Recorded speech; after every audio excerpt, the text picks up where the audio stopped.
Graça e paz, povo de Deus. Mais uma vez, hoje tivemos a alegria de poder cultuar a Deus em nosso templo. E gostaria então, nesse instante, de compartilhar com os irmãos a nossa meditação de hoje. Eu vou ler, tá bom? O texto é o seguinte, tema, aliás, atitudes do povo que caminha para o céu. O texto bíblico é Hebreus 11:39, que diz o seguinte: e todos estes, tendo tido testemunho pela fé, não alcançaram a promessa. Alguém disse que o percurso é tão importante quanto a chegada.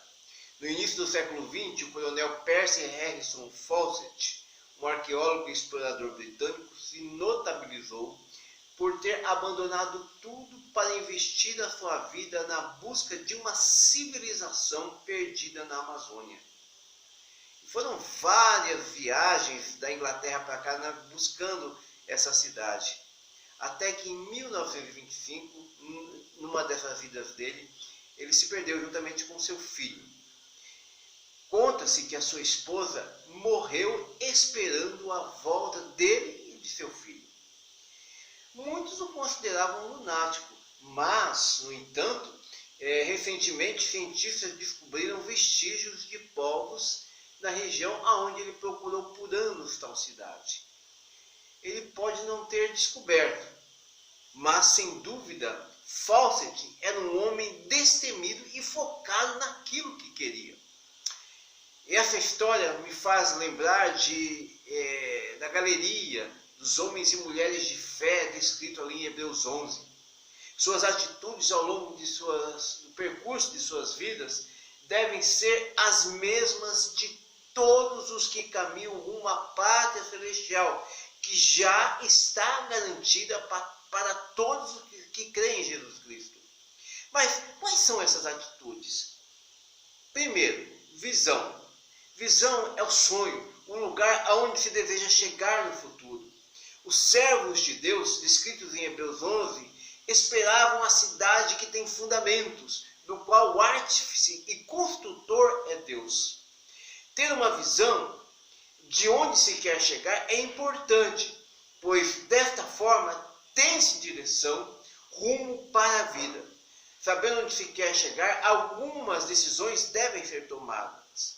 E quando se fala em cidade celestial, para chegarmos lá, Hebreus 10:22 nos mostra como. Diz o seguinte: aproximemo-nos de Deus com um coração sincero e com plena convicção de fé, tendo os corações aspergidos para nos purificar de uma consciência culpada e tendo os nossos corpos lavados com água pura. Ou seja, é necessário que se creia em Cristo como o único e suficiente Salvador, pois quem não crê não dá valor às promessas do Senhor. Em Apocalipse 21:2, o apóstolo João fala de sua visão da cidade santa. Este é o sonho de todos aqueles que creem em Cristo Jesus. Cristo mesmo prometeu para os seus servos. O texto de Hebreus nos mostra que as promessas do Senhor jamais caem por terra. Então, se Cristo prometeu, Ele vai cumprir. Creia nisto. Uma outra atitude desse servo do Senhor é o foco. Foco, tem que estar focado.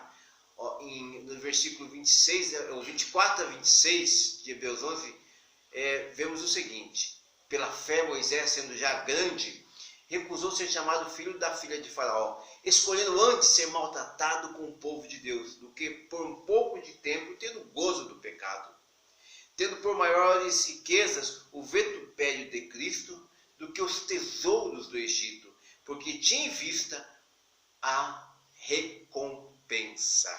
Amém? Steve Jobs, fundador da Apple, disse que o foco é dizer não. É importante dizer não para muitas coisas, inclusive para a família e amigos, quando se deve estar alinhado àquilo que se deseja alcançar. Abraão, por exemplo, deixou seus parentes, sua terra e foi para um lugar que não sabia, quando provado, foi capaz de renunciar a seu próprio filho, oferecendo-o a Deus em sacrifício.